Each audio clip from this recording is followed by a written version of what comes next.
മുമ്പ് surgical strike നടത്തിയതിന് ശേഷം അമിത്ഷാ പറഞ്ഞിട്ടുള്ള ഒരു സ്റ്റേറ്റ്മെൻറ്റ് എൻ്റെ മനസ്സിലോട്ട് വരികയാണ്. അദ്ദേഹം പറഞ്ഞത്, ലോകത്ത് ഭീകരവാദമൊക്കെ നടത്തിയാൽ അവരുടെ കൂടാരത്തിൽ ചെന്ന് അവരെ തീർക്കുന്ന 2 രാജ്യങ്ങളാണ് ഇന്ന് ലോകത്തിലുള്ളത്. അതൊന്ന് ഇസ്രായേലും ഒന്ന് അമേരിക്കയുമാണ്. അവരുടെ പട്ടികയിലേക്ക് ഇന്ത്യ മാറിയിരിക്കുന്നു എന്നുള്ളതാണ്. തുടർച്ചയായി ഇന്ത്യക്കെതിരെ ഭീകരവാദ ആക്രമണം നടത്തിയിട്ടുള്ള മിക്ക ആളുകളെയും ഏതാണ്ട് 2020 ശേഷം ഇങ്ങോട്ട് നോക്കിയാൽ അങ്ങനെയുള്ള എല്ലാവരെയും വീട്ടിൽ കയറി തീർത്തിട്ടുള്ള, അത് ആര് എപ്പോൾ പോയി ചെയ്തു എന്നൊക്കെ ചോദിച്ചു കഴിഞ്ഞാൽ പലരും അജ്ഞാതരുടെ വെടിയേറ്റാണ് മരിച്ചിട്ടുള്ളത്. അതുകൊണ്ട് ഇതൊക്കെ ഓർത്തിരിക്കുന്നത് നല്ലതാണ്. ഭീകരവാദികൾ അവരുടെ വീട്ടിൽ കയറി അവരെ ഇല്ലാതാക്കുവാനുള്ള ഇൻ്റലിജൻസ് സംവിധാനവും മിലിറ്ററി സംവിധാനവും ഇന്ന് ഇന്ത്യക്കുണ്ട് എന്നുള്ളതാണ്. അതുകൊണ്ട് തിരിച്ചടി വൈകുന്നു എന്നുള്ള ആകുലത ഇന്ത്യൻ ജനതയ്ക്ക് വേണ്ട. തിരിച്ചടി ഇതിനോടകം തന്നെ തുടങ്ങിക്കഴിഞ്ഞിരിക്കുന്നു. ശക്തമായിട്ടുള്ള മെസ്സേജാണ് പാകിസ്ഥാൻ കൊടുത്തിട്ടുള്ളത്. എന്ത് ചെയ്യണമെന്നറിയാതെ പാകിസ്ഥാൻ ഉഴലുകയാണ്. അവിടെയുള്ള മിലിറ്ററി നേതാക്കന്മാരും മിലിറ്ററി ലീഡർഷിപ്പും ഒക്കെ അവിടെയുള്ള അവരുടെ കുടുംബത്തെയൊക്കെ ഏതാണ്ട് സേഫ് സോണിലേക്ക് മാറ്റുന്നു എന്ന് പറഞ്ഞാൽ എത്രത്തോളം പാകിസ്ഥാൻ വിരള പിടിച്ചിരിക്കുന്നു എന്ന് നമുക്കറിയാം. പാകിസ്ഥാൻ എടുത്തിട്ടുള്ള തെറ്റായ തീരുമാനങ്ങൾ പോലും നമുക്ക് ഇപ്പോൾ വന്നുകൊണ്ടിരിക്കുന്നത് അതുപോലും അവർ എത്രത്തോളം പേടിച്ചിരിക്കുന്നു എന്നതിൻ്റെ സൂചനയാണ്. എന്തായാലും ഒരു കാര്യം ഉറപ്പാണ്, ലിമിറ്റഡായിട്ടെങ്കിലും ഭീകരവാദികളെ കണ്ടെത്തി അവരെ ഇല്ലായ്മ ചെയ്യുന്നതിനുള്ള തിരിച്ചടികൾ ഇന്ത്യൻ ഭാഗത്തു നിന്നുണ്ടാകും. അത് നമ്മൾ ജനങ്ങൾ കരുതുന്നത് പോലെ പെട്ടെന്നൊരു ആണവായുധം ഇട്ട് നശിപ്പിക്കുക എന്നുള്ളതല്ല, അല്ലെങ്കിൽ പെട്ടെന്നൊരു ആക്രമണം നടത്തി നശിപ്പിക്കുക എന്നുള്ളതല്ല. ഇഞ്ചിഞ്ചായി പാകിസ്ഥാനെ ഇല്ലാതാക്കുന്നതിനുള്ള, ഇഞ്ചിഞ്ചായി പാകിസ്ഥാനെ നടുവൊടിക്കുന്നതിനുള്ള തീരുമാനങ്ങൾ ഇതിനോടകം തന്നെ നമ്മൾ എടുത്തിട്ടുണ്ട്. ഒപ്പം വേണ്ടി വരുന്ന സന്ദർഭങ്ങളിൽ വേണ്ടുന്ന പോയിന്റുകളിൽ സർജിക്കൽ സ്ട്രൈക്കുകൾ നടത്തിക്കൊണ്ട് തീർച്ചയായിട്ടും ഇന്ത്യ തിരിച്ചടി കൊടുക്കുമെന്നുള്ള കാര്യത്തിൽ ഒരു സംശയവും വേണ്ട എന്നുള്ളതാണ് ഇന്ത്യയുടെ ഇതുവരെയുള്ള നടപടിക്രമങ്ങൾ സൂചിപ്പിക്കുന്നത്. അത് ഇന്ത്യയുടെ ഒരു മെച്യൂരിറ്റിയാണ്. ഒരർത്ഥത്തിൽ പറഞ്ഞാൽ ഇന്ത്യയുടെ പക്വതയാണ് അത് കാണിക്കുന്നത്. എടുത്തു ചാടി ആക്രമണങ്ങൾ നടത്തുന്നതിനേക്കാൾ കാത്തിരുന്ന് ഉചിതമായ സന്ദർഭത്തിൽ അടിക്കുക എന്നുള്ളതാണ്. അതാണ് ഇന്ത്യ ഇപ്പോൾ ചെയ്തുകൊണ്ടിരിക്കുന്നത്. നമുക്ക് ഈ ലോകത്തിൻ്റെ സമാധാനത്തിനായി പ്രാർത്ഥിക്കാം.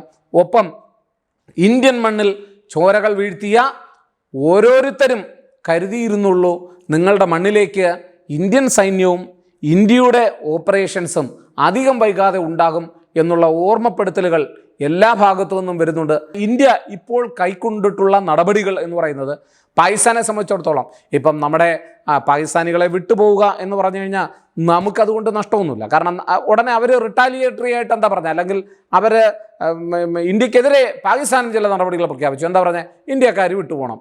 ഇന്ത്യക്കാരെ സംബന്ധിച്ചിടത്തോളം പാകിസ്ഥാനിൽ ജോലി അന്വേഷിച്ച് പോകേണ്ടുന്ന കാര്യമൊന്നുമില്ല. മാത്രമല്ല പാകിസ്ഥാനിൽ അവരാരും അങ്ങനെ ജോലി കണ്ടെത്തിയിട്ടുമില്ല.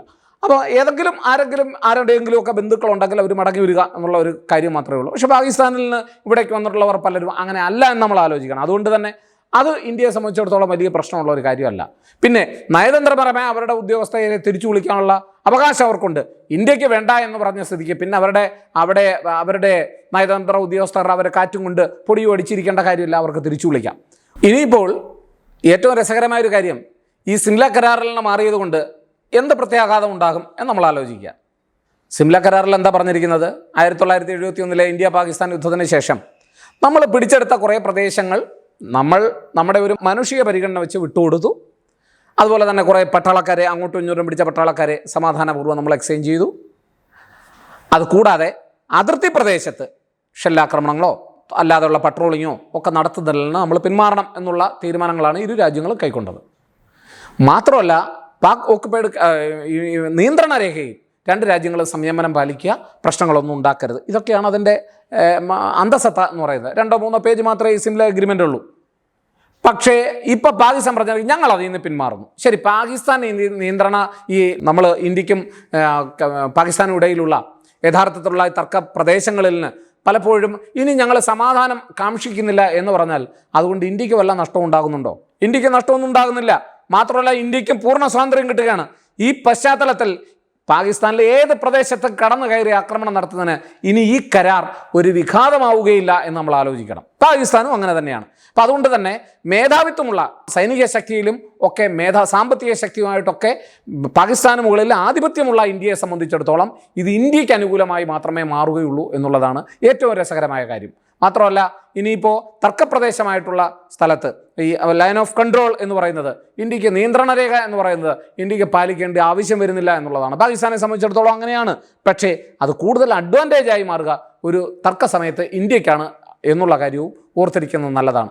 അതുകൊണ്ട് ഈ പാകിസ്ഥാൻ ഇതുവരെ കൈക്കൊണ്ടുള്ള നടപടികളൊന്നും ഇന്ത്യയെ കാര്യമായി ബാധിക്കുന്നതല്ല എന്നാണ് നമ്മൾ മനസ്സിലാക്കേണ്ടത്. എന്നാൽ ഇന്ത്യ എടുത്തിട്ടുള്ള ഒരൊറ്റ തീരുമാനം, അതായത് സിന്ധു നദിയിലെ കരാറിൽ നിന്ന് തങ്ങൾ പിന്മാറുന്നു എന്ന് പറയുന്ന തീരുമാനം പാകിസ്ഥാന് മുകളിൽ ഒരു ആണവായുധം വർഷിക്കുന്നതിനേക്കാൾ ശക്തിയുള്ള തീരുമാനമാണ് എന്ന് നമ്മുടെ ജനതയും പാകിസ്ഥാൻ ജനതയും തിരിച്ചറിയേണ്ടതായിട്ടുണ്ട്. അവിടെയുള്ള ജനജീവിതത്തെ അടിസ്ഥാനമാക്കിയിരിക്കുന്നത് ഈ നദീജലങ്ങളുടെ അവിടെ നിന്ന് കിട്ടുന്ന ജലത്തിൻ്റെ അടിസ്ഥാനത്തിലും അത് ഉപയോഗിച്ച് നടത്തുന്ന കൃഷിയുടെ അടിസ്ഥാനത്തിലും അവരുടെ കൃഷിയിൽ അധിഷ്ഠിതമായ സമ്പദ് വ്യവസ്ഥയുടെ പുരോഗതിയുടെ അടിസ്ഥാനത്തിലും ഒക്കെയാണ്. എന്നാൽ അതിനൊരു മാറ്റം വന്നാൽ ആൾറെഡി മുങ്ങിക്കൊണ്ടിരിക്കുന്ന ഒരു കപ്പലായ പാകിസ്ഥാൻ, സാമ്പത്തികപരമായി തകർന്നടിച്ചുകൊണ്ടിരിക്കുന്ന ഒരു കപ്പലായ പാകിസ്ഥാൻ പൂർണ്ണമായി തകർന്നടിയുന്നതിന് അധിക സമയം വേണ്ട എന്നുള്ളതാണ്.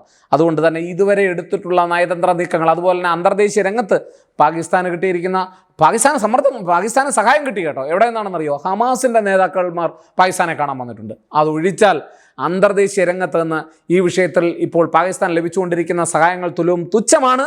അമേരിക്ക ഇതിനോടകം തന്നെ വ്യക്തമായി കഴിഞ്ഞു, ഞങ്ങൾക്ക് ഈ രക്തത്തിൽ പങ്കില്ല, ഞങ്ങൾ മാറി നിൽക്കുന്നു. മാത്രമല്ല ട്രംപ് ഒരു കാരണവശാലും ഇത്തരത്തിലുള്ള കാര്യങ്ങളിൽ ഇന്ത്യയെ സഹായിക്കുന്നതിൽ നിന്ന് വിട്ടുനിൽക്കുമെന്ന് തോന്നുന്നില്ല. കാരണം ഭീകരവാദത്തെ അങ്ങേയറ്റം വെറുക്കുന്ന ഒരു രാജ്യമാണ് അമേരിക്കയും. അതുകൊണ്ട് തന്നെ ഇക്കാര്യത്തിൽ ഒരു രാജ്യങ്ങളും ഇവരെ സഹായിക്കുവാൻ സാധ്യതയില്ല. നമുക്കാകട്ടെ ഇന്ത്യക്കാകട്ടെ ലോകത്തിൻ്റെ പല ഭാഗങ്ങളിൽ നിന്നുള്ള പിന്തുണ ഏറി വരികയാണ്. അതുകൊണ്ട് ഇതുവരെ എടുത്തിട്ടുള്ള തീരുമാനങ്ങൾ തിരിച്ചടിയായി മാറുന്നത് പാകിസ്ഥാന് തന്നെയായിരിക്കുമെന്നുള്ള കാര്യത്തിൽ സംശയം വേണ്ട. മാത്രമല്ല അന്തർദേശീയ രംഗത്ത് ഇന്ത്യയുടെ നിലപാടുകൾ കൂടുതൽ സ്വീകാര്യമാക്കുന്ന തരത്തിലുള്ള പ്രവർത്തനങ്ങളാണ്, നടപടികളാണ് ഇന്ത്യ കൈക്കൊണ്ടിട്ടുള്ളത്. ഒരു ഭീകരവാദിയുടെ ആക്രമണം നടന്നപ്പോൾ റഷ്യ ചെയ്തതുപോലെ അടുത്ത നിമിഷം കയറി ആക്രമണം നടത്തുകയല്ല നമ്മൾ ചെയ്തത്. മറിച്ച് സാധ്യമായിട്ടുള്ള എല്ലാ സമാധാനവും നിലനിർത്തിക്കൊണ്ട് അവർക്ക് ശക്തമായൊരു താക്കീത് നൽകുക എന്നുള്ള ഒരു നിലപാടാണ് ഇന്ത്യ ഇതിനോടകം കൈക്കൊണ്ടിട്ടുള്ളത്. അതൊക്കെ മനസ്സിൽ വെച്ചുകൊണ്ട് ഇവിടെയൊക്കെ ആക്രമണം നടത്തിയ തീവ്രവാദികൾക്ക് സ്വസ്ഥമായി വീട്ടിൽ കിടന്നുറങ്ങാം. സമാധാനം അവിടുത്തെ ജലം തടസ്സപ്പെടുത്തിയുകൊണ്ട് മറ്റുള്ളവർ കഷ്ടപ്പെടട്ടെ, ഞങ്ങൾ സുഖമായി എവിടെങ്കിലും താമസിക്കുമെന്നാണ് ഭീകരവാദികൾ ആലോചിക്കുന്നതെങ്കിൽ ഇതിനോടകം തന്നെ അതിൽ ബന്ധപ്പെട്ടുള്ള ചില ഭീകരവാദികൾക്ക് തിരിച്ചടിയേറ്റിട്ടുണ്ടെന്ന് മാത്രമല്ല മുമ്പ് ഇന്ത്യയിൽ ആക്രമണം നടത്തിയ ഭീകരവാദികളൊന്നും അധികനാൾ വീട്ടിൽ കിടന്നുറങ്ങിയിട്ടില്ല എന്നുള്ളൊരു ചരിത്രം പാകിസ്ഥാൻ ഓർക്കുന്നത് നല്ലതാണ്. അതുകൊണ്ട് തന്നെ ഇപ്പോൾ ഇന്ത്യ എടുത്തിട്ടുള്ള തീരുമാനങ്ങൾ തികച്ചും പക്വതയോടെയുള്ള തീരുമാനം ആണെന്ന് മാത്രമല്ല അന്തർദേശീയ രംഗത്ത് പിന്തുണ ഉറപ്പുവരുത്തുന്ന ശക്തമായ തീരുമാനങ്ങളാണ്. ഇത് പാകിസ്ഥാൻ ഒരു രാജ്യമെന്ന നിലയിൽ ഏതാണ്ട് വലിയ അപകടത്തിലേക്ക് കൂപ്പുകുത്തുന്നതിൻ്റെ ഒരു സൂചനയായി കൂടി കണക്കിലാക്കാം എന്നുള്ളതാണ്. മാത്രമല്ല ഇന്ത്യ എടുത്തിട്ടുള്ള തീരുമാനങ്ങൾ പാകിസ്ഥാൻ്റെ നടുവൊടിക്കുന്ന തീരുമാനങ്ങളാണ് എന്നുള്ള കാര്യം കൂടി നമ്മൾ തിരിച്ചറിയുക എന്നുള്ളതാണ്.